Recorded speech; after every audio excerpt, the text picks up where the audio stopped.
Sejam bem-vindos ao canal Narrativas Ocultas. Vamos assistir ao nosso vídeo. Napoleão Bonaparte nasceu em 15 de agosto de 1769, em Ajaccio, na Córcega, uma ilha que naquele momento mal se sentia parte da França. É curioso imaginar. O homem que se tornaria imperador dos franceses veio ao mundo em uma terra que odiava os franceses com todas as forças. Seu pai, Carlo Bonaparte, era um advogado de prestígio limitado, mas inflamado pelas ideias de independência da Córcega. Sua mãe, Letícia Ramulino, era uma mulher dura, orgulhosa, marcada pelas guerras de sua juventude. Não foi um nascimento em berço dourado. Napoleão veio ao mundo em uma casa simples, cercada por pobreza relativa e por um ambiente de instabilidade. A Córcega, recém-anexada à França, estava longe de ser um lugar de glória. Era uma periferia do império, vista com desprezo pelo centro do poder. Desde o berço, Napoleão absorveu contradições que moldariam seu destino. Seu pai havia lutado ao lado de Pasquale Paoli, o líder da resistência corsa contra os franceses, mas pouco tempo depois jurou lealdade à coroa francesa para garantir cargos e privilégios. Essa duplicidade entre ideais e oportunismo foi a primeira lição de Napoleão. Ele cresceu ouvindo histórias de heroísmo corsa, mas também viu seu pai ajoelhar-se diante do inimigo. É quase poético que, mais tarde, o próprio Napoleão se tornasse mestre na arte de trair ideais em nome da ambição. Quando criança, ele era chamado de Napoleone di Bonaparte, com um sobrenome que ainda soava italiano. Tinha sotaque carregado, falava francês com dificuldade, e por isso era motivo de riso quando mais tarde foi enviado a estudar no continente. Os franceses o tratavam como estrangeiro, como alguém de sangue inferior. Esse ressentimento se enraizou profundamente. Napoleão carregaria por toda a vida uma fúria contra quem o desprezava. É possível dizer que sua sede de poder nasceu exatamente desse ódio cultivado na infância. Ele queria provar a todos que aquele italianinho ridículo seria maior que todos eles. A relação com a mãe, Letícia, também foi fundamental. Ela era uma mulher rígida, de pulso firme, que moldou os filhos com disciplina quase cruel. Costumava dizer que Napoleão tinha nascido com sorte, mas que só disciplina o faria grande. E disciplina, no sentido de autocontrole e frieza, ele de fato aprendeu. Já o pai, Carlo, não foi o mesmo exemplo. Doente, gastador, sonhador, morreu cedo, deixando a família em dívidas. Napoleão, ainda adolescente, sentiu o peso de ser um filho de nobreza empobrecida. Alguém entre dois mundos, nobre demais para ser camponês, pobre demais para ser aristocrata respeitado. Esse lugar ambíguo seria sua marca para sempre. Com apenas 9 anos, foi enviado para a França para estudar em uma escola religiosa em Autun e depois em Brienne, uma academia militar. Imagine a cena.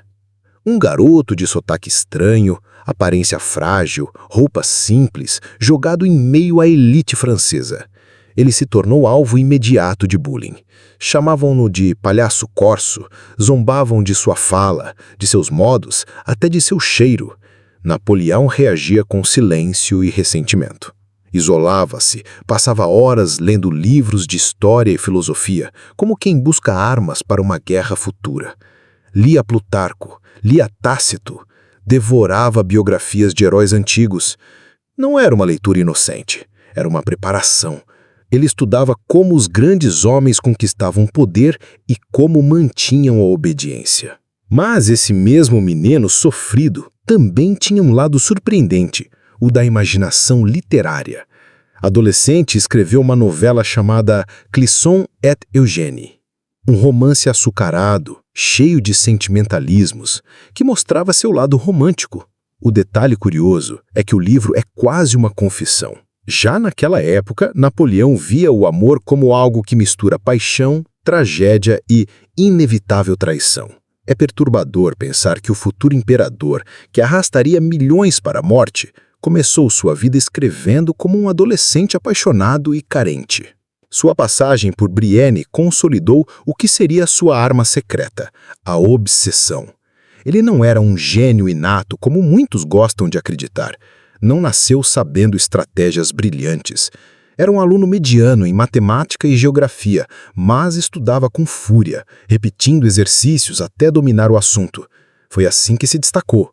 Aos 15 anos, conseguiu ingresso na prestigiosa Escola Militar de Paris.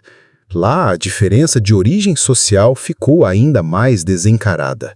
Enquanto os colegas eram filhos da mais alta aristocracia, Napoleão era um pobre diabo corso, sustentado por uma bolsa paga pelo rei. Nunca pertenceu ao mesmo círculo. Sempre olhou os colegas de cima a baixo, odiando-os, mas também aprendendo a imitá-los quando fosse útil. Essa duplicidade entre desprezar e ao mesmo tempo usar a elite seria outra marca da sua personalidade. Curiosamente, sua estatura virou tema de propaganda. Ele tinha 1,69 ou 1,70, altura média para a época, mas os britânicos o ridicularizariam chamando de Pequeno Cabo, inventando a lenda de que era um anãozinho histérico. O que poucos dizem é que o próprio Napoleão se aproveitou disso. Cultivava a imagem de estar próximo de seus soldados, como um pequeno comandante que caminhava entre eles. Transformou até a humilhação em propaganda. Mas a juventude de Napoleão não foi apenas leitura e humilhação. Ele também desenvolveu um traço polêmico de sua personalidade, o desprezo pela maioria das pessoas. Escrevia em seus cadernos que os homens comuns eram animais guiados por instintos e paixões e que apenas poucos nasciam para governar.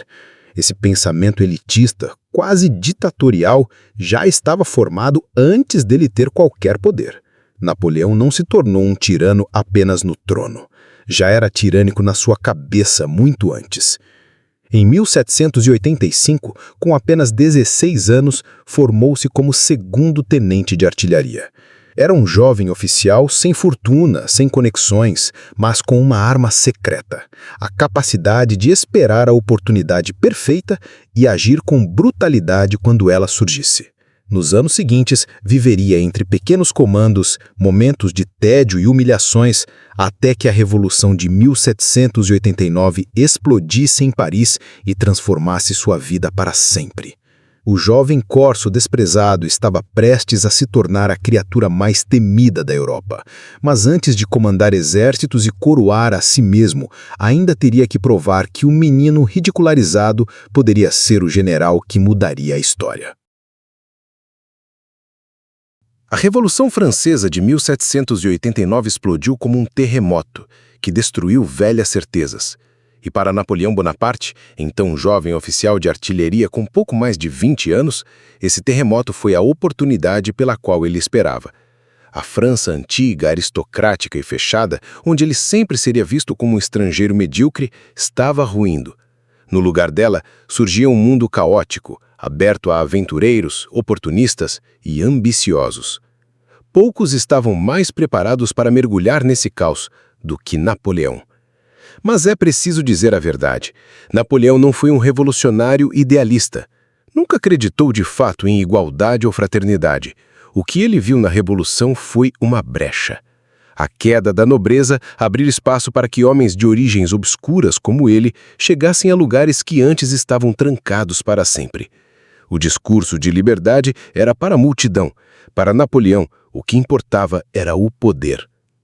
Em 1789, quando Paris fervia com a queda da Bastilha, Napoleão estava distante, servindo como tenente de artilharia. A princípio, não teve papel central. Era apenas mais um jovem oficial tentando sobreviver às mudanças de lealdades. Mas sua caneta começou a trabalhar tanto quanto sua espada. Escreveu panfletos políticos defendendo a Revolução, mas sempre com a mesma duplicidade. No fundo, não apoiava o povo, mas sim a chance de ascensão.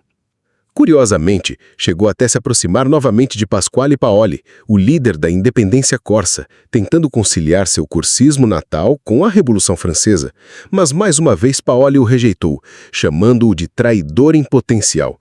Foi o rompimento final. Napoleão virou as costas para sua terra natal e abraçou a França, mas não por patriotismo, e sim por falta de alternativa. A Córcega, que o havia rejeitado, ainda guardava rancor contra ele. Houve até mesmo uma espécie de guerra civil entre bonapartistas e pasqualistas. A família Bonaparte acabou fugindo da ilha, considerada inimiga pelos próprios conterrâneos.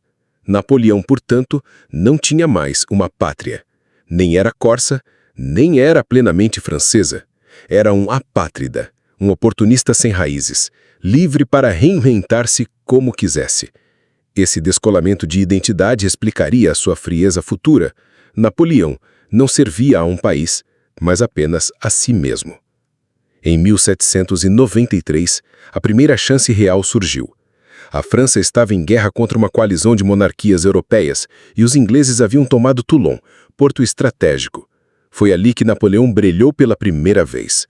Usando artilharia com ousadia inédita, posicionou canhões em lugares improváveis e reconquistou a cidade para a Revolução. Foi promovido a general de brigada aos 24 anos. Mas atrás da glória havia sombra.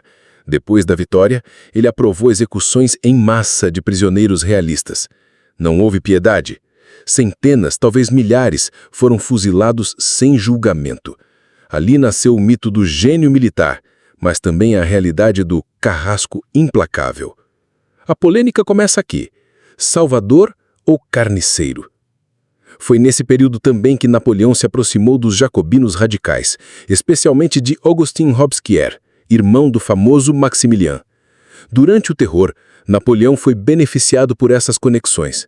Mas quando os jacobinos caíram, em 1794, ele quase caiu junto. Foi preso, suspeito de simpatias perigosas. Só escapou do cadafalso porque se tornara útil demais para ser eliminado.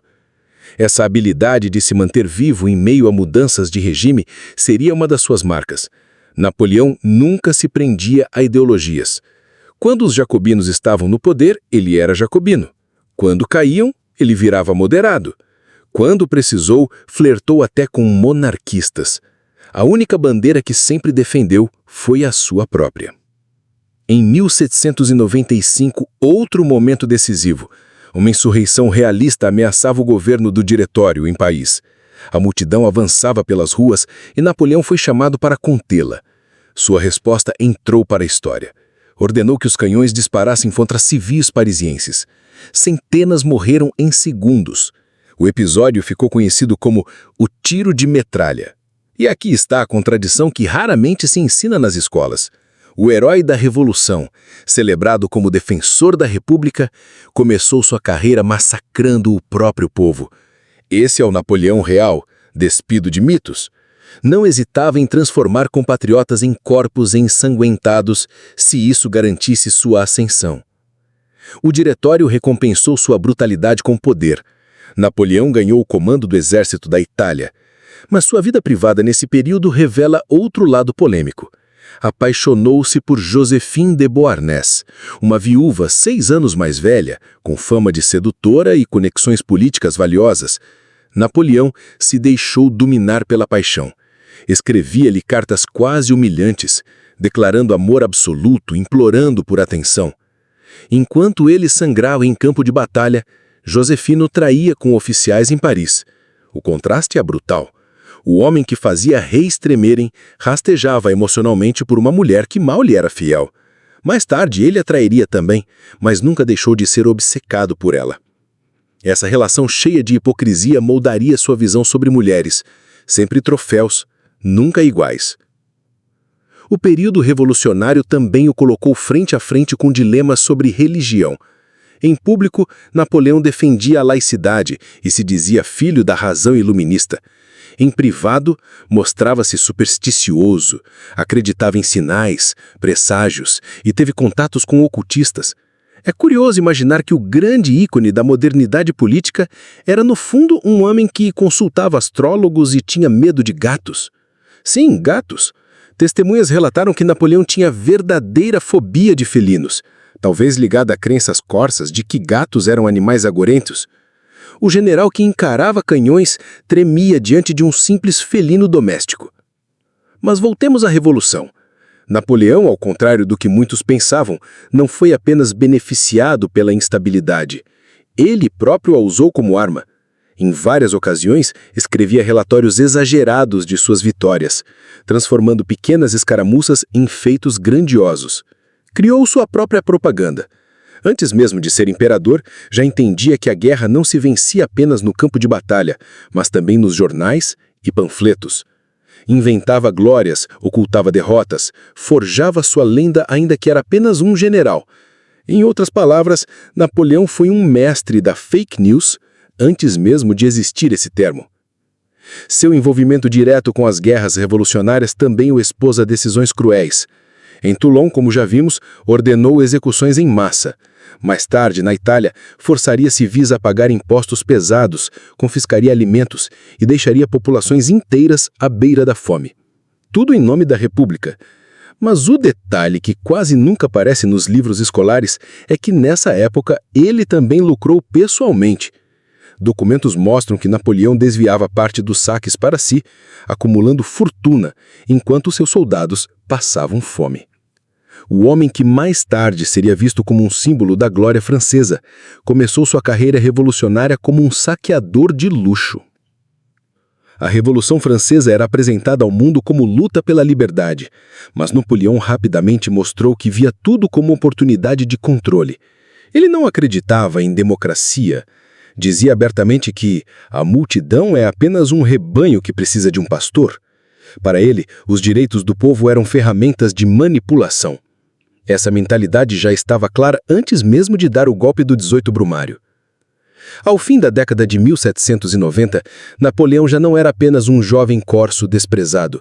Era o general mais comentado da França. Um homem que transformava insurreições em chacinas, que usava a pena tanto quanto a espada, que transformava o caos revolucionário em degraus da sua escada. E assim, o órfão sem pátria, o italianinho ridículo com o sotaque carregado, estava prestes a dar o salto definitivo, deixar de ser um peão da revolução e passar a ser o mestre do tabuleiro. A Europa de 1796 era um tabuleiro instável, uma corda esticada prestes a arrebentar. A Revolução Francesa, que começara como uma promessa de liberdade, igualdade e fraternidade, já tinha se transformado em uma máquina de guerra que ameaçava os tronos da Europa. Monarquias tremiam diante da visão de cabeças coroadas rolando na guilhotina em Paris, e ao mesmo tempo, exércitos improvisados, mal pagos e famintos marchavam para além de suas fronteiras, guiados por um espírito que misturava fanatismo republicano e fome literal. Nesse cenário caótico, surge um jovem general de apenas 26 anos, franzino, pálido, de sotaque estranho, que em breve seria chamado de Salvador por uns, Carrasco por outros, mas acima de tudo seria lembrado como o homem que redefiniu a própria ideia de guerra, Napoleão Bonaparte. Quando o diretório entregou a ele o comando do exército da Itália, muitos riram. O jovem parecia mais um estudante de matemática do que um general destinado a glórias. Seus adversários políticos acreditavam que era uma jogada conveniente. Mandar aquele corso ambicioso para longe de Paris, onde poderia morrer em meio às montanhas italianas, esmagado pelo peso da própria inexperiência. Mas Napoleão enxergou naquilo uma oportunidade de ouro. Ele sabia que, na França revolucionária, nada impressionava mais do que vitórias militares. E ele estava prestes a transformar uma tropa desmoralizada em instrumento de glória pessoal. O exército que Napoleão encontrou na Itália era uma visão de miséria. Soldados esfarrapados, famintos, mal pagos, calçados com sapatos furados ou enrolando panos nos pés, mais próximos de mendigos armados do que de guerreiros. Os oficiais não tinham moral e muitos desertavam diante da primeira dificuldade. A Itália, naquela época, era um mosaico de reinos decadentes, ducados corruptos e repúblicas moribundas, todos prontos a se vender ao melhor negociante. Para o jovem general Corso, era o palco perfeito. Ele não precisava apenas vencer batalhas, precisava criar um mito, e esse mito começaria em solo italiano. Napoleão entendeu desde cedo o poder das palavras. Antes mesmo da primeira batalha, reuniu seus soldados esfomeados e pronunciou um discurso que entraria para a história. Soldados, estáis nus, mal alimentados, o governo nada vos deve. Eu vos levarei para as planícies mais férteis do mundo. Lá encontrareis honra, glória e riquezas. Aquilo não era apenas motivação, era manipulação pura. Ele prometia pilhagem, prometia ouro, prometia pão. E o que é mais poderoso para um homem faminto do que a promessa de se alimentar? Logo nas primeiras semanas de campanha, Napoleão mostrou sua genialidade tática. Ele não era um teórico perdido em mapas. Era um jogador que enxergava o campo de batalha como um tabuleiro de xadrez vivo e movia suas peças com ousadia quase suicida. Em Montenotte, bateu os austríacos com rapidez fulminante. Em Lodi, atravessou a ponte sob chuma de balas, e dali nasceu uma lenda. Seus soldados começaram a dizer que ele tinha um destino. Não era apenas um general, era uma força da natureza. Mas o que realmente construía o mito não eram apenas as vitórias, e sim a maneira como Napoleão sabia vendê-las. Ele dominava a arte da propaganda em um grau inédito para a época. Cada triunfo era descrito em boletins oficiais cheios de exageros, enviados para Paris como se fossem peças de teatro.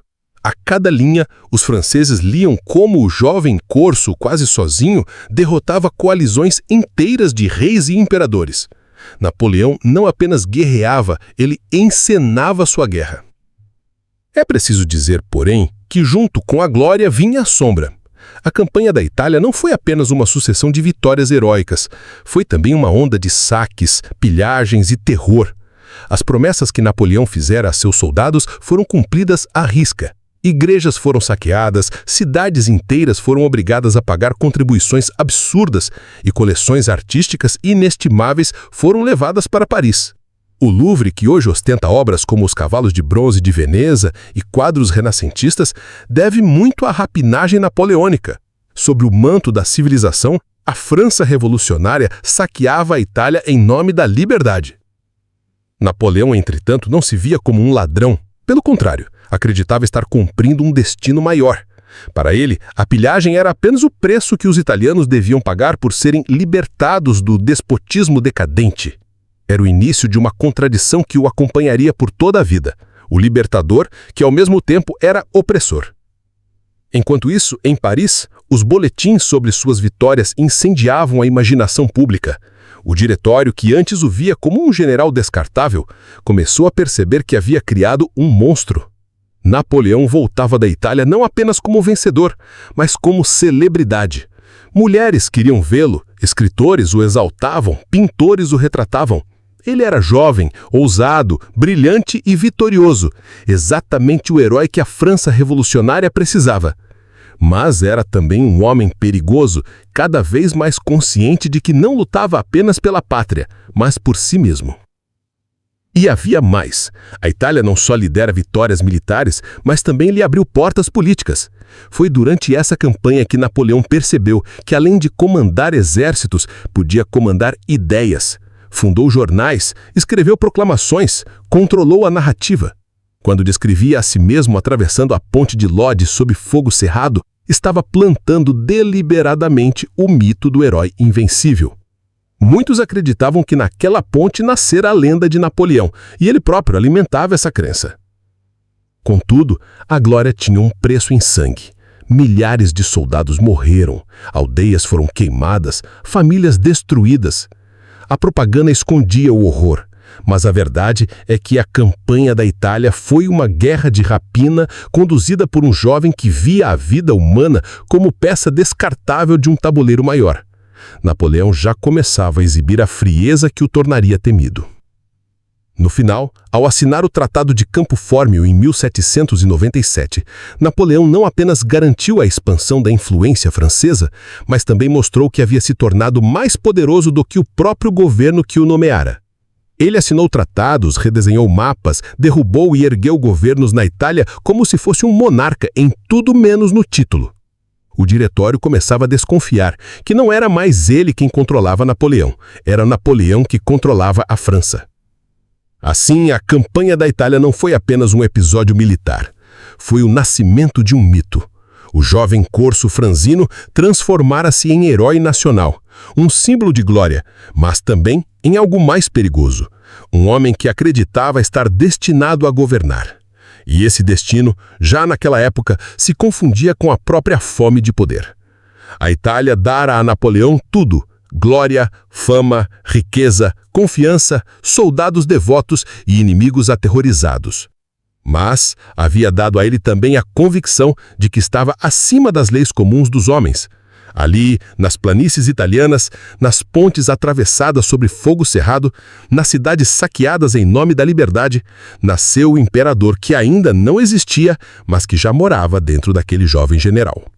O mundo ainda não sabia, mas o século XIX já tinha dono. Napoleão Bonaparte, o homem que nasceu numa ilha esquecida, agora se lançava em uma aventura que muitos historiadores chamariam de campanha de glória, mas que na realidade foi um teatro de poder, ciência e propaganda cuidadosamente orquestrado.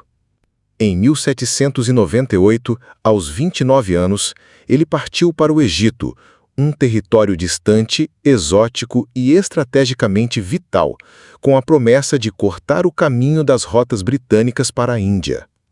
Mas o que parecia ser uma missão militar convencional rapidamente se transformou em algo muito mais complexo, uma mistura de guerra, estudo científico e manipulação política, que revelaria não apenas sua ambição desmedida, mas também sua faceta mais sombria e oportunista.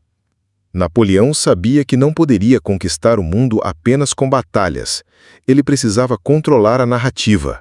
Assim, embarcou com uma frota de mais de 300 navios, levando não só soldados, mas também matemáticos, engenheiros, cartógrafos, botânicos e até artistas. Era a famosa Expedição Científica ao Egito, um rótulo que soava como um ato iluminista, mas que na prática servia a dois propósitos claros: registrar o território, mapear recursos e impressionar a Europa com uma aura de erudição e, ao mesmo tempo, legitimar sua invasão aos olhos do mundo. Napoleão, que amava as luzes do teatro e da propaganda, entendeu cedo que controlar o que se dizia sobre ele era tão importante quanto dominar o inimigo. O desembarque em Alexandria já mostrava seu talento para o espetáculo. Ele chegou com bandeiras tremulando, tiros de artilharia soando ao fundo e uma postura teatral, transmitindo uma imagem de conquistador iluminado. Mas a realidade era mais crua. Soldados morriam de doenças, o calor extenuante e a logística precária colocavam à prova qualquer planejamento. Napoleão não hesitou em sacrificar vidas humanas para manter a aparência de invencibilidade. Sua obsessão por propaganda começou ali, nos primeiros passos no Egito. Cada vitória era amplificada, cada derrota minimizada ou camuflada com relatórios oficiais que transformavam falhas em feitos heróicos. Ao avançar para o interior, Napoleão percebeu rapidamente que a população local não era facilmente manipulável. Os egípcios viam a chegada dos franceses com desconfiança. A ocupação não era apenas militar, era também cultural. Napoleão promoveu uma estratégia ambígua. Por um lado, fingia respeito ao Islã, vestindo turbantes, citando versos do Alcorão em discursos públicos e prometendo proteção aos muçulmanos. Por outro, saqueava tesouros, pilhava obras de arte e impunha leis que favoreciam apenas a administração francesa. Esta duplicidade deixava claro que a preocupação do imperador não era com a fé ou a cultura, mas sim com o poder e a imagem que transmitia para Paris e para a posteridade. A campanha militar teve momentos de glória, como a Batalha das Pirâmides. Napoleão usou táticas inovadoras de infantaria e artilharia, cercando os mamelucos em formações que hoje são estudadas em academias militares. Mas por trás da narrativa heróica havia brutalidade sistemática. Relatórios detalham execuções sumárias de prisioneiros, destruição de vilarejos e repressão de rebeliões locais. Napoleão entendia que a guerra era também uma ferramenta de intimidação e não hesitava em demonstrar que qualquer resistência seria esmagada sem misericórdia. A glória militar era inseparável do terror que impunha. Enquanto isso, os cientistas e artistas que o acompanhavam produziam registros que seriam reunidos no monumental Description de l'Égypte, uma obra que impressionou a Europa e consolidou a imagem de Napoleão como um líder moderno e erudito. Mas esta fachada cultural escondia outra realidade. Muitos desses especialistas viviam em condições precárias, adoeciam com frequência e eram explorados como instrumentos de propaganda. Napoleão tinha uma visão pragmática e fria. O conhecimento era útil apenas se servisse aos seus objetivos. Se os homens da ciência morressem, poderiam ser substituídos. O espetáculo e a imagem, nunca. Outro episódio polêmico da expedição foi a tomada de Jaffa. Napoleão enfrentou uma resistência inesperada e respondeu com uma brutalidade que chocaria qualquer leitor moderno. Prisioneiros foram executados em massa, civis foram massacrados e a cidade sofreu saques sistemáticos. A propaganda francesa, claro, transformou o massacre em ato de disciplina militar necessário para manter a ordem. Napoleão tinha uma habilidade extraordinária de manipular fatos. A morte de milhares era contada como vitória. O medo imposto era apresentado como respeito conquistado. Ao longo da campanha, sua relação com a ciência e a cultura continuava ambígua. Enquanto ordenava que sítios arqueológicos fossem estudados e artefatos catalogados, autorizava a retirada de objetos para Paris, consolidando a pilhagem sobre a bandeira do progresso e da civilização. Era um mestre em se apresentar como iluminado e humanista, enquanto suas ações revelavam oportunismo e cinismo extremo. Napoleão entendia que a narrativa histórica podia ser tão poderosa quanto os canhões, e ele planejava escrever a própria história com sangue, suor e astúcia. Por fim, o Egito revelou um lado menos conhecido do imperador: o medo. A peste, o calor escaldante, as armadilhas do terreno desconhecido e a hostilidade de tribos locais o forçaram a decisões desesperadas. Napoleão, o conquistador do mundo, experimentava vulnerabilidade. Mas, como sempre, transformava isso em espetáculo. Cada retirada estratégica era apresentada como manobra genial. Cada revés como aprendizado necessário. A realidade brutal, entretanto, é que milhares de soldados e civis pagaram com a vida pela ambição do curso. A campanha egípcia seria lembrada como uma mistura de brilho militar, exploração científica e manipulação sem escrúpulos. Napoleão emergia como um homem complexo, contraditório, capaz de atos de genialidade e de crueldade extrema, pronto para usar cada vitória e cada derrota em benefício próprio. Mas o Egito também plantou sementes de dúvidas. A glória conquistada não era apenas de Napoleão, mas de um homem que sabia jogar com a percepção, criar mitos e esconder crimes sobre a capa do progresso e da civilização.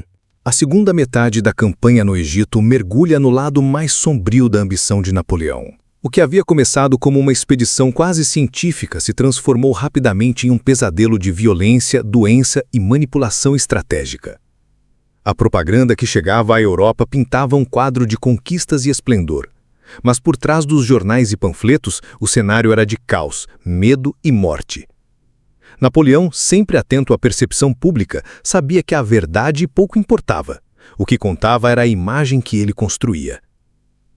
As tensões entre os franceses e a população local se intensificaram, e Napoleão respondeu com medidas cada vez mais brutais. Prisioneiros eram executados sem julgamento, aldeias inteiras eram queimadas e saqueadas, e qualquer resistência era esmagada de maneira exemplar. A famosa Batalha de Jaffa é o exemplo mais polêmico. Após capturar milhares de soldados otomanos, Napoleão autorizou a execução em massa dos prisioneiros. A justificativa oficial era que a medida era necessária para manter a ordem, mas relatos históricos sugerem que foi também um ato de terror deliberado. Uma demonstração cruel de poder que chocaria qualquer leitor moderno. A manipulação da narrativa transformava a carnificina em medida militar estratégica, e Napoleão, mais uma vez, transformava sangue em mito. A peste e doenças tropicais devastavam o exército francês.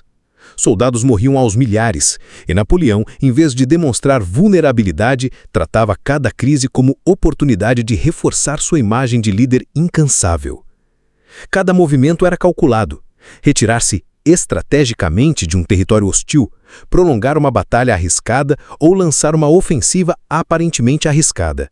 tudo era narrado como brilhante manobra tática. Assim, ele escondia falhas, transformava perdas em lições heróicas e consolidava a narrativa de invencibilidade que queria projetar à Europa. Paralelamente, Napoleão continuava usando a ciência e a arqueologia como armas de propaganda.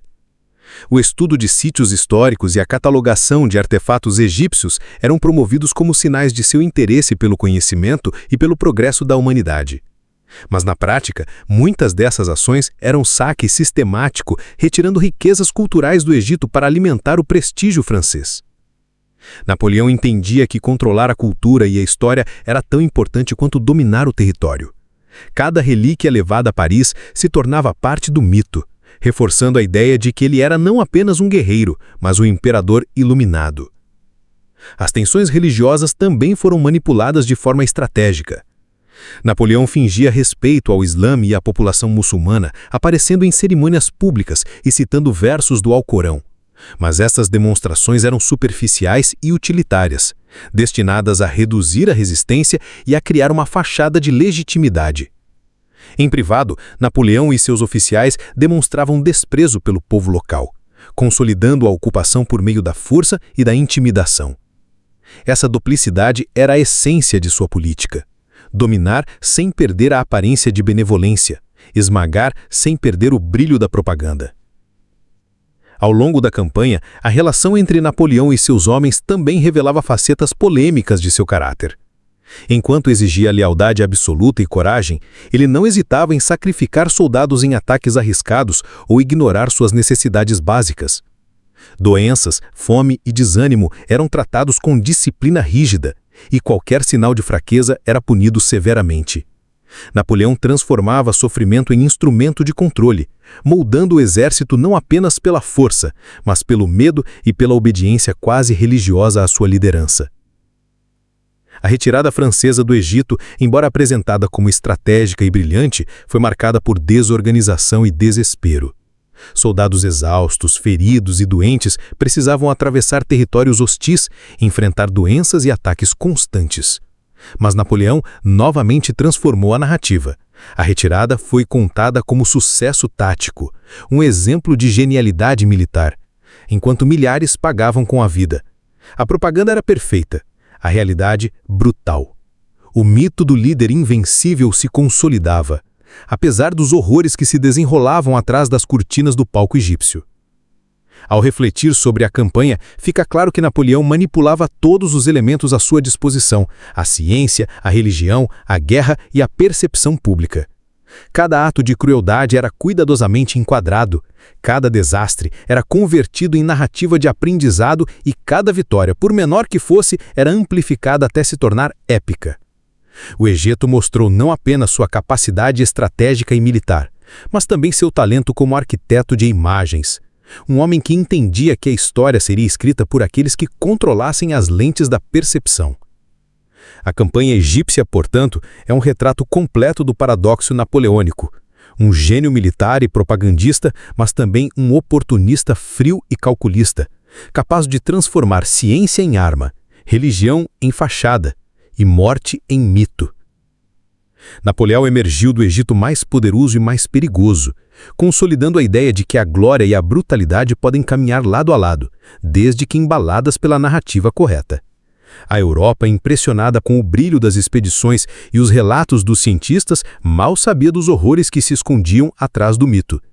E Napoleão, como sempre, sabia exatamente o que queria: ser lembrado não pela morte que causou, mas pelo poder que projetou e pelo mito que construiu para si mesmo. A França que Napoleão retornava não era a mesma que ele deixara meses antes. A revolução havia destruído velhas estruturas, mas a instabilidade permanecia, e a fome, o medo e a corrupção corroíam as instituições. Nos corredores do poder, políticos se traíam, alianças se formavam e se desfaziam em questão de horas, e cada facção lutava pelo controle do país com astúcia e violência. Napoleão, com sua visão implacável e ambição sem limites, percebeu que o campo estava fértil para um golpe e que ele era o único capaz de emergir não como general, mas como soberano absoluto da França. O 18 Brumário não foi apenas um golpe militar, Foi uma obra-prima de manipulação política e teatralidade.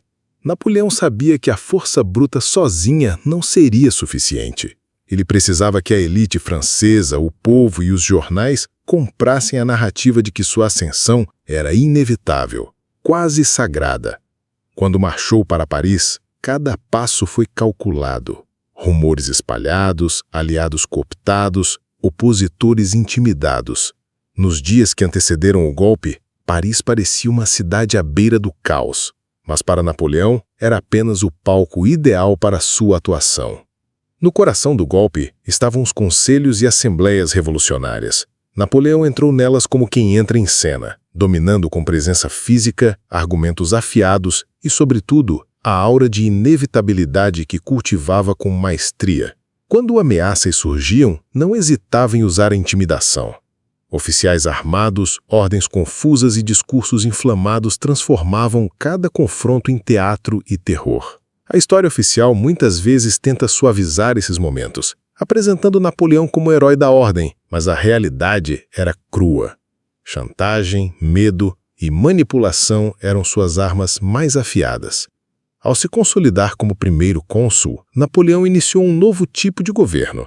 Não mais uma república idealista, mas um regime de poder concentrado, sustentado pela eficiência administrativa e pela propaganda constante. Ele reformou leis, reorganizou a burocracia e, acima de tudo, criou a imagem de um líder que entendia cada detalhe da França e que governava por bem do povo, mesmo quando suas ações eram impiedosas. Por trás da fachada de ordem e progresso, contudo, os opositores eram vigiados, censurados ou eliminados politicamente. A França de Napoleão era um equilíbrio delicado entre brilho público e brutalidade privada. O novo governo rapidamente estabeleceu uma rede de controle sobre a imprensa. Jornalistas que ousavam criticar eram perseguidos, rumores contrários eram neutralizados e cada notícia era moldada para reforçar a figura do primeiro cônsul como salvador da nação. Napoleão compreendia que o poder não dependia apenas de soldados ou de leis, mas da percepção coletiva. Controlar a narrativa significava controlar o destino da França, e ele se tornou mestre absoluto desta arte. As reformas econômicas e administrativas foram igualmente polêmicas. Napoleão buscou modernizar a França, estabilizar a moeda e organizar o sistema tributário, mas fez isso concentrando poder e recompensando lealdades. Empresas e comerciantes que apoiavam seu governo prosperavam. Opositores eram excluídos ou esmagados. A linha entre modernização e opressão era tênue, e Napoleão navegava por ela com precisão cirúrgica. Para muitos, ele era visionário, para outros, tirano.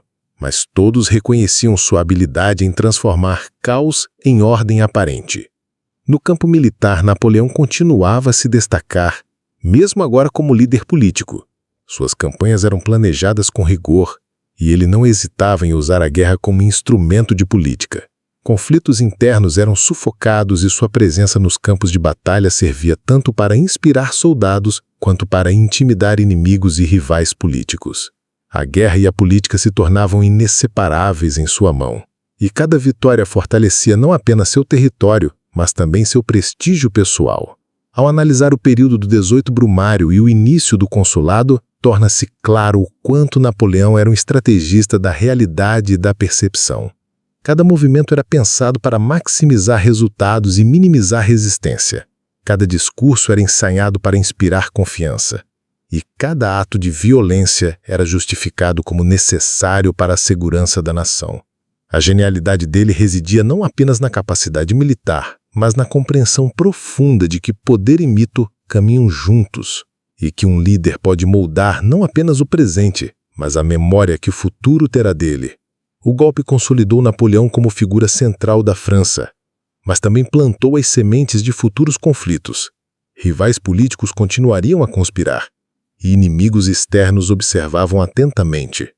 Entretanto, ele havia demonstrado que, quando se trata de poder, a audácia, inteligência e manipulação habilidosa da narrativa podem superar qualquer adversidade.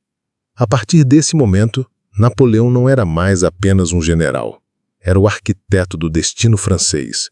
e a história começava a ser escrita sobre a sua visão impiedosa e calculista. Quando Napoleão consolidou seu poder como primeiro cônsul, uma de suas maiores ambições era deixar um legado que ultrapassasse os campos de batalha e os palácios do poder. Criar uma ordem jurídica capaz de unificar a França e cimentar sua autoridade. Nascia o Código Napoleônico, uma obra que seria celebrada como marco de modernidade, mas que, na prática, refletia as contradições do próprio homem que a promulgava. O Código não era apenas uma lei, era um instrumento de controle. Ao organizar a sociedade francesa em termos legais claros, Napoleão eliminava as disputas locais, mas também concentrava poder nas mãos do Estado. O indivíduo, embora protegido em alguns direitos, via sua liberdade moldada de acordo com a conveniência do governo. A promessa de igualdade perante a lei escondia sutilezas que favoreciam privilégios administrativos e militares, criando uma falsa impressão de justiça universal. O impacto sobre a família foi profundo e controverso.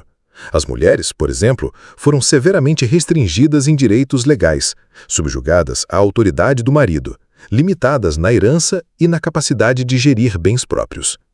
O próprio Napoleão defendia isso como proteção à ordem social, mas, para críticos da época e para a posteridade, era um retrocesso mascarado de modernidade. A igualdade prometida pelo Código tinha limites claros, e esses limites refletiam a visão autoritária e patriarcal do próprio arquiteto da lei. No âmbito econômico, o Código padronizou contratos, comércio e propriedade, facilitando a expansão empresarial e a consolidação da burguesia.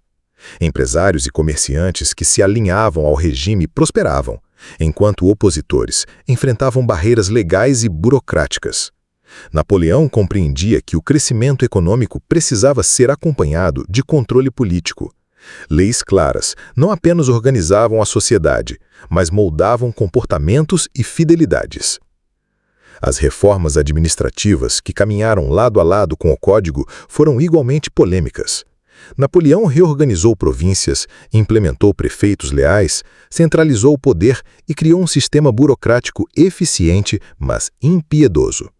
Funcionários eram rigorosamente monitorados, opositores eliminados do serviço público, e qualquer sinal de dissidência podia ser punido. A França de Napoleão era um país moderno em aparência, mas governado com mão de ferro nos bastidores. E cada decreto legal era uma arma de controle sutil e constante. Entre as conquistas mais celebradas do Código estava a uniformização do direito civil, que eliminava conflitos regionais e tradições locais que antes geravam caos e confusão. Porém, essa uniformização também apagava particularidades culturais, impondo a visão centralizadora de Napoleão sobre toda a França. O regime moderno que ele construía não aceitava nuances.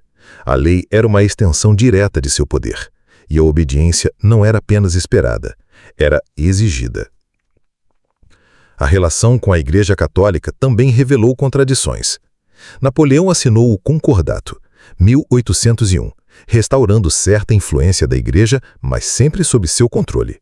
A religião era útil como ferramenta de legitimidade, um mecanismo para pacificar a população e reforçar sua imagem de líder quase sagrado. Ao mesmo tempo, ele limitava o poder da Igreja sobre a política e a educação, mantendo a centralidade do Estado e de sua própria figura. Cada movimento era calculado para maximizar prestígio e minimizar a autonomia de instituições que pudessem ameaçar sua autoridade. As contradições do Código e das reformas não se limitavam à lei e à administração. No campo social, Napoleão promoveu a meritocracia como ideal, mas frequentemente favorecia aliados pessoais e militares, mesclando o rigor legal com o favoritismo político. Sua visão de ordem era absoluta. A eficiência e a disciplina estavam acima de sentimentos ou direitos individuais. Para alguns, ele era visionário. Para outros, tirano. A linha entre modernização e opressão nunca esteve tão tênue e Napoleão atravessava-a com a precisão de um funâmbino. Mesmo nas artes e na educação, o controle era evidente. Napoleão incentivava ciência, arquitetura e literatura, mas apenas quando serviam à glorificação do regime ou do próprio líder. As academias eram supervisionadas, os artistas pagos para exaltar vitórias e ideais, e qualquer produção que questionasse sua autoridade podia ser censurada. Cultura e conhecimento eram ferramentas de propaganda, e a educação, uma extensão do poder centralizado que consolidava sua visão de sociedade. A expansão do Império Francês, por sua vez, exigia a aplicação do código fora das fronteiras. Países conquistados foram obrigados a adotar leis, sistemas administrativos e códigos civis que refletiam a filosofia napoleônica. Essa imposição gerou revoltas, ressentimentos e choques culturais, mas também difundiu a influência de Napoleão como legislador. O mesmo homem que disciplinava sua própria população agora transformava a Europa em laboratório de suas leis e contradições, criando um legado que seria estudado e debatido por séculos. O Código Napoleônico simbolizava a síntese de sua ambição: modernidade, ordem e centralização de poder, mas sempre permeados de contradições. Garantias legais coexistiam com restrições autoritárias, igualdade com privilégios, progresso com repressão. Napoleão se apresentava como reformador iluminado, mas seu autoritarismo jamais se escondia totalmente. A lei, para ele, não era apenas justiça, mas instrumento de controle absoluto. E essa visão moldaria tanto seu império quanto a memória histórica que ele desejava deixar. Por trás da aparência de racionalidade e modernidade, o código era também um espelho da personalidade do próprio Napoleão. Genial, calculista, ambicioso, mas muitas vezes implacável, contraditório e brutal. Era a lei de um homem que acreditava que o mundo precisava ser moldado à sua imagem, e que o poder e a ordem, acima de tudo, justificavam os meios utilizados para alcançá-los. Napoleão não era apenas um conquistador. Ele era um estrategista que transformava cada conflito em espetáculo e cada vitória em propaganda. A Europa, antes fragmentada e cheia de monarquias enfraquecidas, tornou-se o tabuleiro de suas ambições, onde cada batalha testava não só sua habilidade militar, mas também sua capacidade de controlar a narrativa de poder. Desde o início das guerras contra a Terceira Coalizão, passando pelas campanhas contra a Áustria, Prússia, Rússia e depois a famosa retirada de Moscou, Napoleão projetava-se como invencível, mesmo quando a realidade muitas vezes contrapunha suas expectativas. A Batalha de Austerlitz, em 1805, é um exemplo perfeito de sua genialidade misturada à manipulação da percepção pública. Os exércitos combinados de Rússia e Áustria eram superiores em número, mas Napoleão utilizou terreno, táticas de distração e timing preciso para infligir uma derrota devastadora.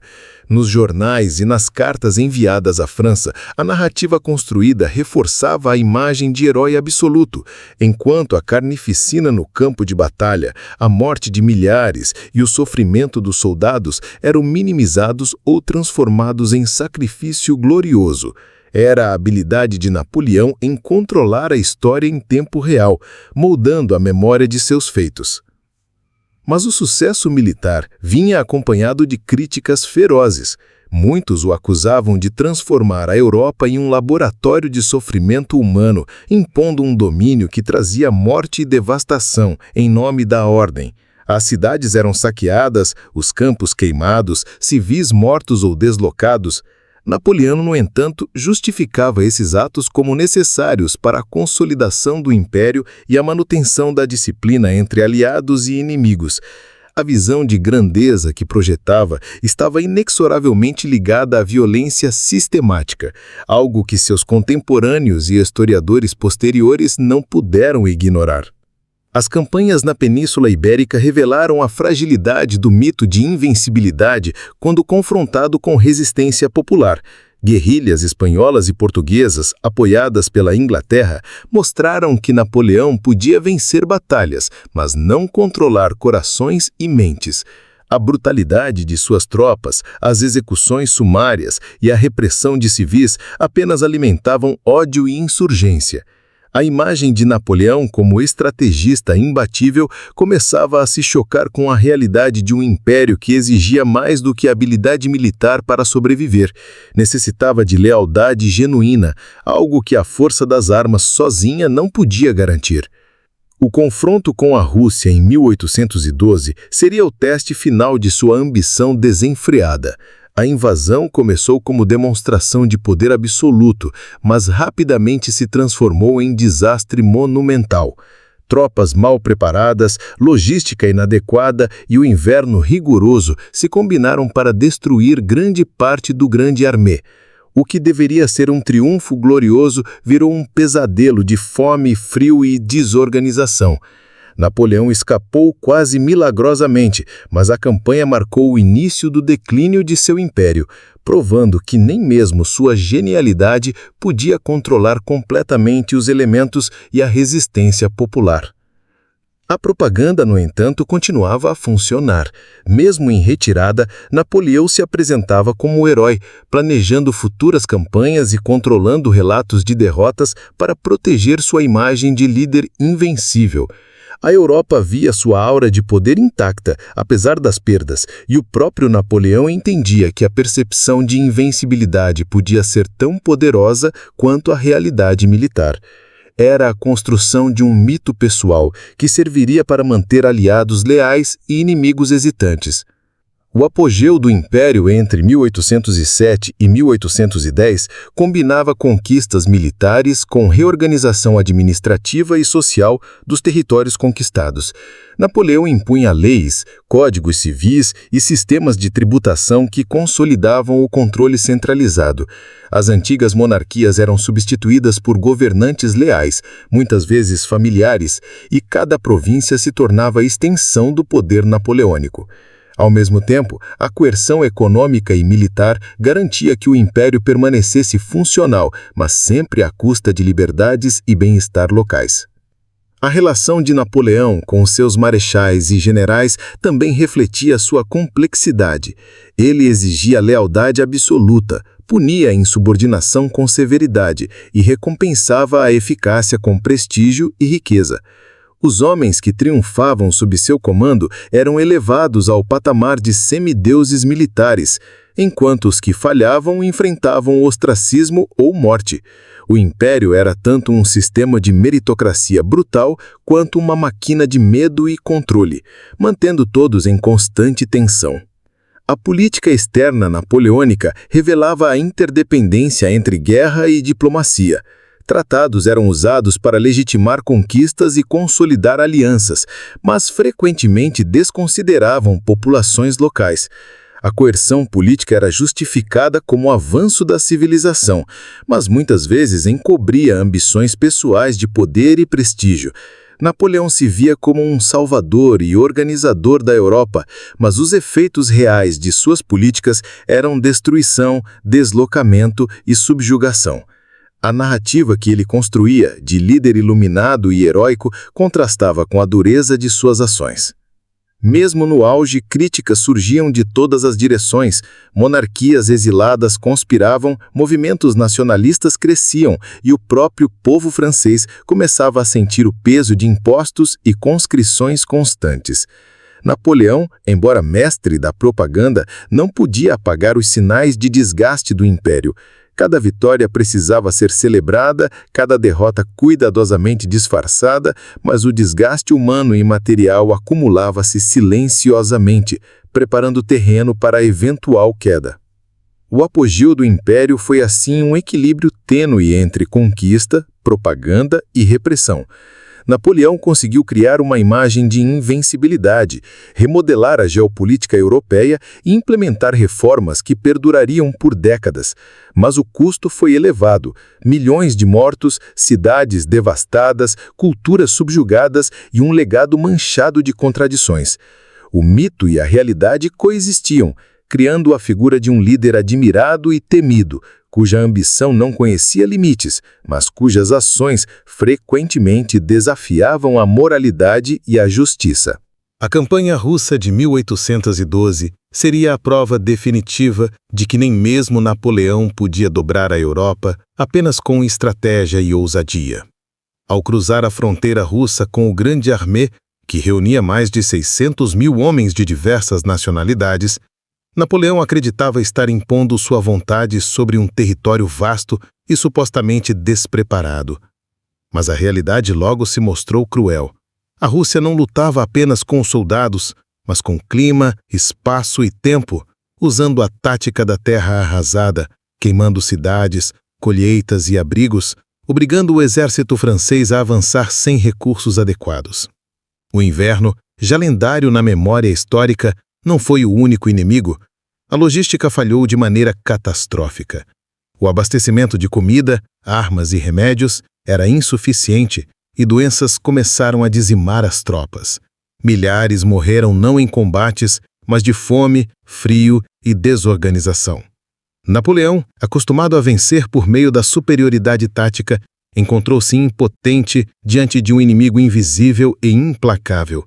A cada dia, o mito do herói invencível sofria fissuras profundas, mesmo que ele continuasse a comandar com mão firme, tentando controlar a narrativa de heroísmo.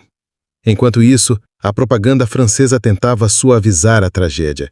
Relatos exagerados de vitórias isoladas eram enviados a Paris, celebrando feitos que, na realidade, pouco significavam diante do colapso iminente. Napoleão sabia que a percepção pública podia sustentar sua imagem mesmo quando a verdade se mostrava devastadora. Era a guerra entre realidade e mito, entre o que se fazia e o que se contava. Os jornais oficiais e cartas oficiais transformavam sofrimento em glória, mortes em sacrifício patriótico e retiradas estratégicas em manobras de mestre. O retorno do exército foi um desastre. De mais de 600.000 homens, apenas cerca de 100.000 voltaram. A Europa observava atônita. O invencível conquistador mostrava vulnerabilidade. Mas, como sempre, Napoleão transformou a catástrofe em narrativa de coragem, apresentando-se como sobrevivente e comandante imbatível, pronto para reorganizar seu império. Essa habilidade de manipular a percepção pública salvou temporariamente sua imagem, embora o declínio fosse inevitável. A resistência europeia, até então dispersa, encontrou agora unidade. Prússia, Áustria, Inglaterra e outros estados começaram a formar coalizões cada vez mais eficazes contra Napoleão, aproveitando a fraqueza deixada pela invasão russa. Cada batalha seguinte, mesmo que vencida parcialmente, carregava o peso de perdas irreversíveis e de uma moral cada vez mais abalada. O império, que parecia indestrutível, mostrava rachaduras profundas. A campanha da Sexta Coalizão culminou em derrotas decisivas, levando Napoleão a abdicar em 1814 e ser exilado para a ilha de Elba. Mesmo nesse momento, sua habilidade de narrativa não o falhou. Deixou Paris com certo prestígio, consolidando uma imagem de mártir e de estrategista incompreendido. Mas a verdade estava clara para todos. Seu império estava fragmentado, suas tropas destruídas e a Europa pronta para retomar seu equilíbrio. O exílio em Elba foi curto. Napoleão retornou em 1815 numa tentativa desesperada de recuperar o poder, dando início ao período conhecido como os 100 Dias. A França o recebeu com entusiasmo. Muitos ainda o viam como salvador e símbolo de glória nacional, mas o contexto europeu havia mudado. Alianças mais firmes, exércitos maiores e estratégias aprimoradas esperavam por ele. A Batalha de Waterloo foi o confronto final. Napoleão, ainda brilhante estrategicamente, enfrentou uma coalizão unida de forças inglesas, prussianas e holandesas. As falhas logísticas, o terreno difícil e a resistência unificada culminaram em derrota definitiva. Waterloo não foi apenas uma derrota militar, foi o colapso do mito. Napoleão, que transformara cada vitória em espetáculo e cada derrota em narrativa cuidadosamente controlada, encontrou-se incapaz de manipular a realidade.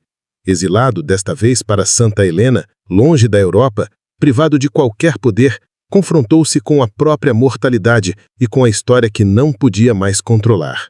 Sua lenda, construída sobre ambição, brutalidade e genialidade, tornava-se paradoxalmente imortal na memória coletiva, mas marcada pelas contradições de um homem que buscou dominar o continente e acabou dominado por suas próprias ambições. Mesmo em Santa Helena, Napoleão se dedicou a escrever memórias, reinterpretar suas ações e justificar suas escolhas. A habilidade de manipular narrativa nunca o abandonou, mesmo que o força do império tivesse desaparecido. Ele continuava a ser a figura que dividia opiniões: herói, tirano, estrategista genial, opressor cruel. Sua vida e suas campanhas permanecem um estudo sobre a complexidade do poder, da propaganda, da guerra e da ambição humana.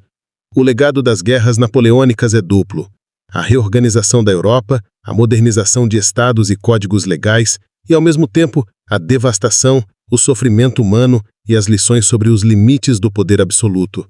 Napoleão demonstrou que estratégia, audácia e controle da narrativa podem criar um mito quase invencível, mas que o controle absoluto é sempre ilusório diante de forças maiores: natureza, população e tempo.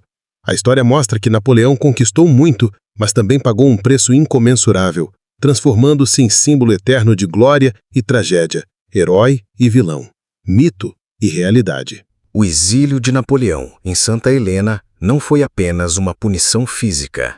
Foi o início de sua última grande batalha. A batalha pela memória, pela narrativa e pelo controle do mito que ele mesmo criara. Isolado no meio do Atlântico, em uma ilha rochosa e inóspita, ele se viu privado do que mais alimentava sua ambição: o poder real, o contato direto com a história que ele escrevia, com cada vitória e cada cidade conquistada. Mas longe de se render, Napoleão percebeu que o poder da palavra e da memória podia ser tão definitivo quanto o das armas. Em Santa Helena, ele se rodeou de poucos leais, homens dispostos a acompanhar suas últimas obsessões, a ouvir suas memórias, a registrar suas versões dos fatos. Começou a escrever, a reorganizar mentalmente cada campanha, cada batalha, cada gesto político, moldando a própria história, à sua vontade. O que antes se sustentava no campo de batalha, agora se sustentaria na memória do mundo. Cada vitória, cada derrota, cada ato cruel ou magnânimo seria reinterpretado, para que o mito continuasse intacto. Mas Santa Helena era implacável. O clima, o isolamento e a doença corroíam o corpo que outrora comandava exércitos com mão firme. Napoleão experimentou a vulnerabilidade extrema. O homem que desafiara nações inteiras agora se via limitado a um quarto pequeno, observando o mar e refletindo sobre a futilidade das glórias terrestres. E, entretanto, mesmo em meio ao sofrimento físico, sua mente continuava afiada e o projeto de eternizar sua imagem jamais vacilou. Cada memória registrada era uma tentativa de controlar como o mundo lembraria dele. O isolamento forçou Napoleão a confrontar paradoxos que até então eram convenientemente ignorados. Ele havia criado um império baseado na eficiência, na modernização e na disciplina militar. Mas essa mesma busca pelo poder absoluto custara vidas incontáveis. Ele havia promovido códigos legais, infraestrutura e reformas administrativas. Mas tudo isso coexistia com massacres, pilhagens e destruição generalizada. A construção da lenda exigia escolher quais verdades seriam destacadas e quais seriam suavizadas ou ocultadas. Napoleão também enfrentou o desafio da política internacional à distância. A Europa, ainda marcada pelas guerras napoleônicas, observava seu exílio como uma oportunidade de consolidar o equilíbrio de poder. As monarquias que ele tentara subjugar buscavam apagar seu legado, enquanto intelectuais e jornalistas começavam a discutir sua figura com nuances: herói ou tirano, visionário ou usurpador.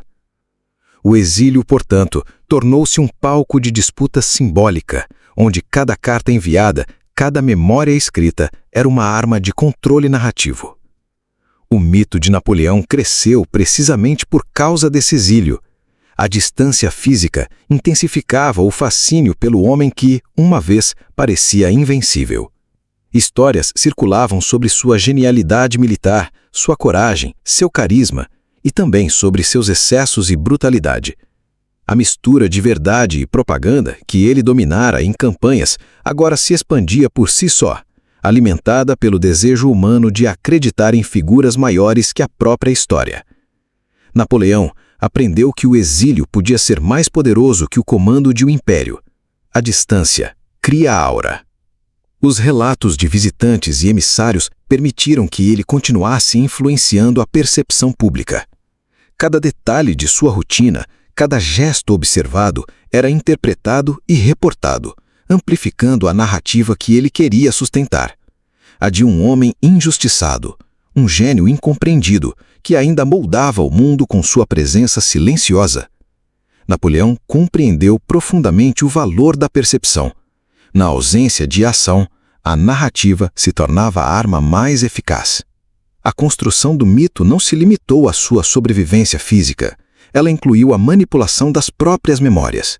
Napoleão escrevia com precisão cirúrgica, transformando retiradas desastrosas em manobras estratégicas, erros em decisões difíceis e perdas em visões heróicas. Ele se tornou autor e protagonista da sua própria epopeia, reescrevendo a história não apenas para o presente, mas para o futuro. Cada frase, cada parágrafo era uma tentativa de consolidar o império que havia perdido em realidade, mas não na memória coletiva. Enquanto isso, o mundo continuava a observar. Livros, cartas, memórias de generais e diplomatas eram publicados, disputando a narrativa. Alguns exaltavam a grandeza de Napoleão, outros denunciavam sua ambição desenfreada e crueldade. Mas o exílio garantiu que a história permanecesse viva. Mesmo isolado, Napoleão controlava, ainda que parcialmente, a forma como seria lembrado. A distância, a limitação e a introspecção tornaram-se instrumentos de construção simbólica de sua lenda. O caráter polêmico de Napoleão é parte essencial de sua memória. Ele era ao mesmo tempo visionário e tirano, heróico e brutal, estrategista genial e obstinado, capaz de atos de misericórdia e de destruição. Essa ambiguidade fascinou historiadores, escritores e o público ao longo dos séculos. Em Santa Helena, ele parecia compreender que a história não é feita apenas de fatos, mas de narrativas e interpretações.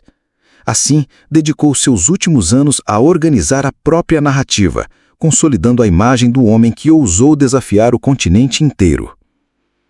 A morte de Napoleão, em 1821, marcou o fim físico do homem, mas não de sua influência. O corpo jaz em uma ilha remota, mas a figura continua a dominar imaginários, debates e estudos históricos. Sua habilidade de manipular narrativa, de transformar derrotas em símbolos e vitórias em epopeias, tornou-se uma lição do poder da memória, da história contada e da percepção pública. Napoleão mostrou que, mesmo derrotado, a construção de mito é uma forma de poder que transcende o tempo.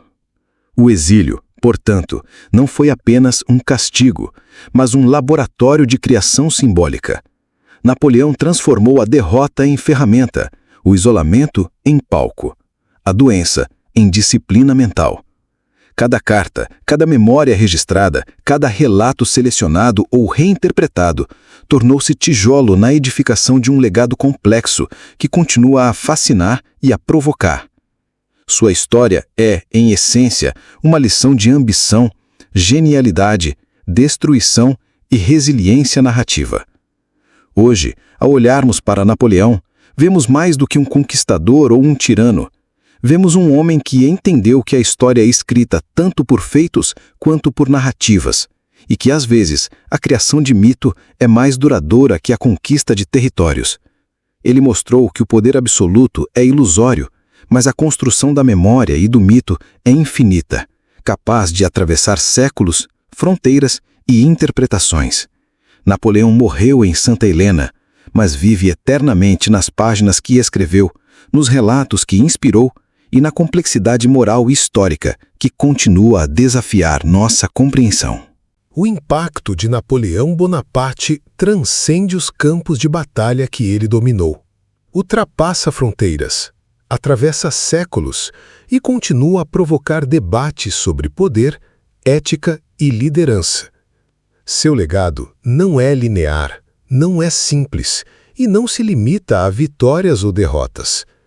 Ele reformou estados, reinventou códigos legais, influenciou sistemas militares e culturais e, ao mesmo tempo, deixou um rastro de destruição e controvérsia que ainda ecoa.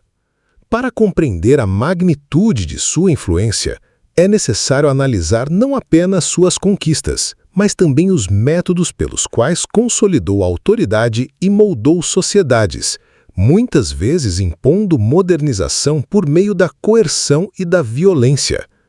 Politicamente, Napoleão foi um mestre na criação de estruturas que equilibravam centralização e eficiência, enquanto mantinha um controle absoluto sobre o poder. O Código Napoleônico, por exemplo, tornou-se uma referência jurídica em diversos países, representando uma tentativa de sistematizar leis de maneira racional e uniforme. Entretanto, essa racionalização tinha um preço. A uniformidade legal frequentemente sufocava tradições locais, ignorava contextos culturais e concentrava poder em mãos executivas, reduzindo a autonomia regional.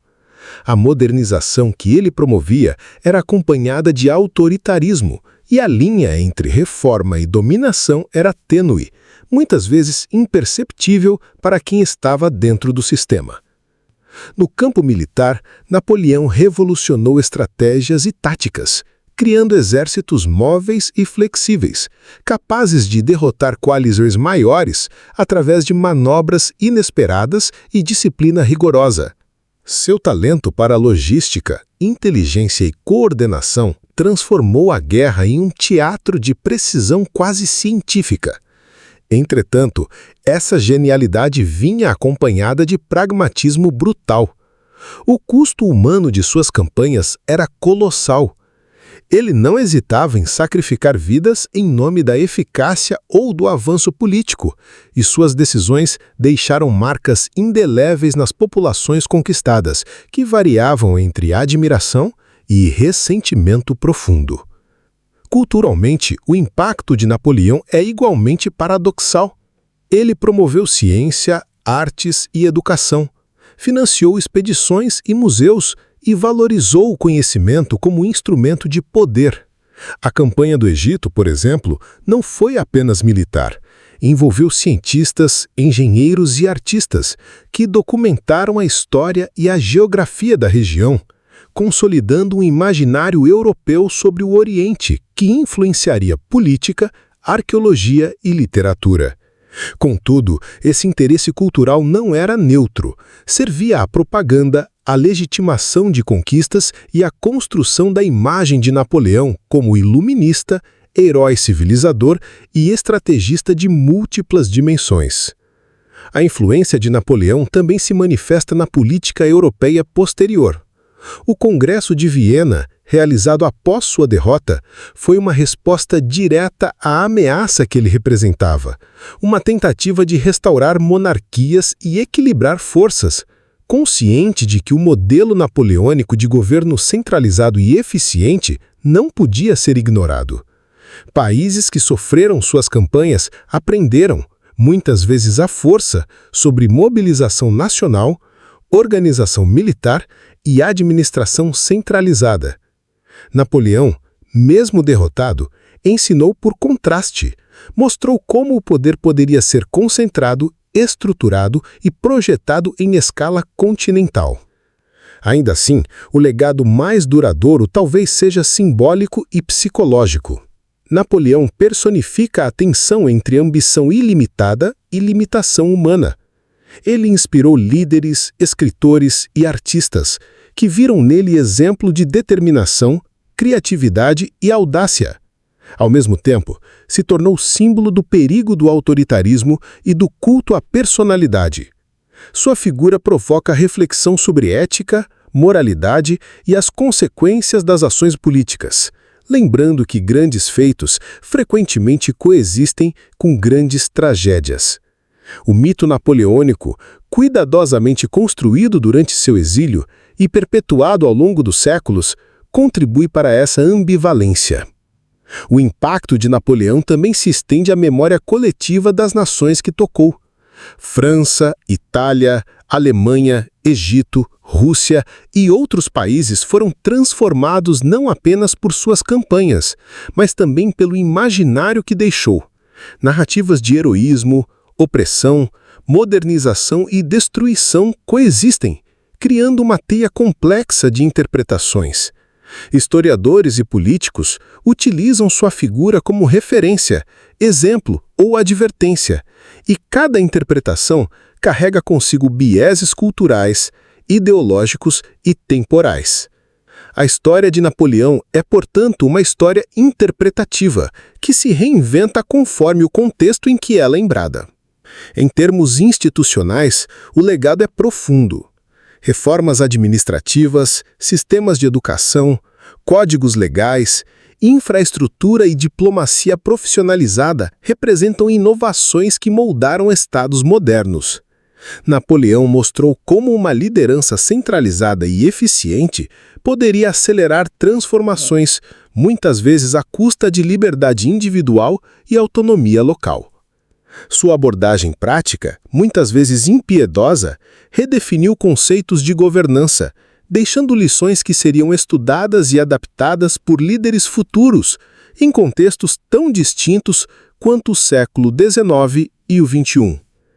No plano militar, a análise de suas campanhas continua a inspirar academias, estrategistas e líderes. A mobilidade, a logística e o planejamento integrado são estudados até hoje, mas acompanhados de reflexão ética sobre o custo humano. Napoleão provou que a eficácia tática pode gerar resultados impressionantes, mas que a estratégia sem consideração ética pode deixar cicatrizes históricas permanentes. Ele permanece, portanto, tanto um modelo quanto um alerta, um estudo de caso sobre o equilíbrio entre ambição, habilidade e responsabilidade. Culturalmente, a influência napoleônica transcende fronteiras europeias. Suas campanhas estimularam descobertas científicas, coleções de arte, estudos linguísticos e arqueológicos. Museus e instituições educacionais se beneficiaram da sistematização e preservação do conhecimento, embora muitas vezes fruto de conquistas e saques. A promoção da ciência e da cultura foi instrumentalizada, mostrando como poder e erudição podem se combinar para fins políticos, consolidando a autoridade e construindo o legado. Por fim, o legado de Napoleão é também moral e filosófico.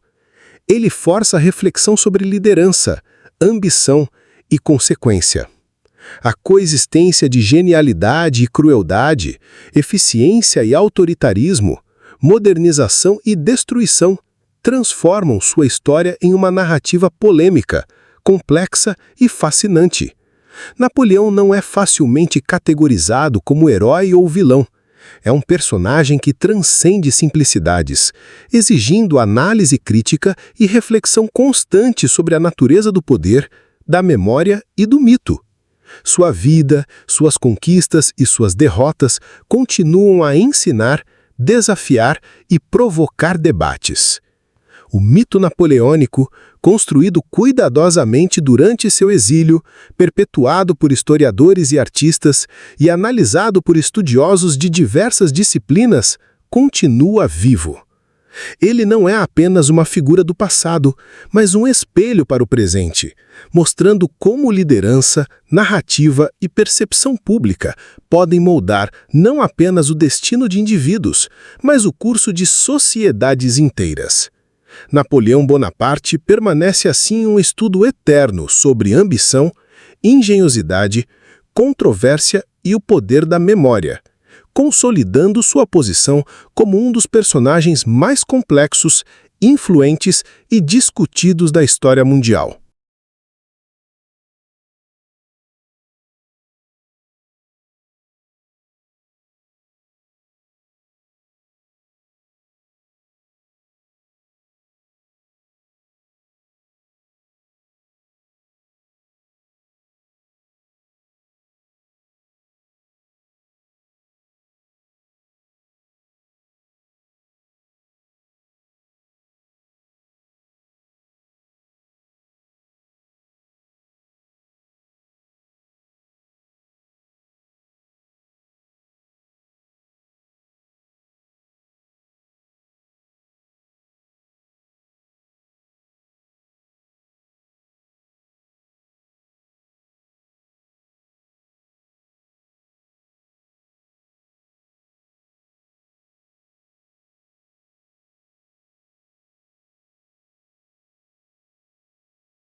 O impacto de Napoleão Bonaparte não se esgota nos livros de história ou nos tratados acadêmicos. Ele persiste nas narrativas políticas, na cultura popular e até em debates contemporâneos sobre liderança, ética e poder. O que antes era restrito a historiadores e militares, hoje atravessa mídias, filmes, séries e redes sociais, transformando Napoleão em um mito vivo, quase uma figura de debate público permanente. A complexidade de sua personalidade e a ambivalência de suas ações provocam questionamento sobre a linha entre gênio e tirania, heroísmo e crueldade. Ao longo dos séculos, suas vitórias e derrotas foram reinterpretadas, recontextualizadas e muitas vezes instrumentalizadas para justificar agendas políticas ou reforçar ideologias. No século XXI, Napoleão continua a ser uma referência em liderança, estratégia e governança, mas não sem críticas. Estudos acadêmicos questionam o custo humano de suas campanhas, que arrastaram milhões de pessoas em guerras prolongadas, causaram fome, doenças e devastação em larga escala. Ao mesmo tempo, a visão tradicional de Napoleão como reformador iluminista e modernizador é desconstruída por análises que enfatizam sua centralização autoritária e manipulação política. Esse contraste provoca debates acalorados. Seria ele um visionário incompreendido ou um oportunista implacável? A resposta depende do ponto de vista, mas a discussão em si mantém sua relevância, mostrando que figuras históricas complexas não podem ser resumidas a rótulos simplistas. A cultura popular contribui para a construção desse mito. Filmes, séries e documentários frequentemente dramatizam a vida de Napoleão, destacando sua astúcia militar, sua ambição quase sobre-humana e sua trajetória pessoal marcada por ascensão meteórica e queda dramática. Porém, essas representações, muitas vezes idealizadas, ocultam as nuances e os dilemas éticos de suas decisões. A narrativa cinematográfica tende a valorizar o espetáculo e o carisma, minimizando as consequências humanas de suas campanhas e transformando Napoleão em um ícone quase lendário, mais mito do que realidade histórica. Essa idealização alimenta debates modernos sobre memória histórica, manipulação narrativa e responsabilidade cultural.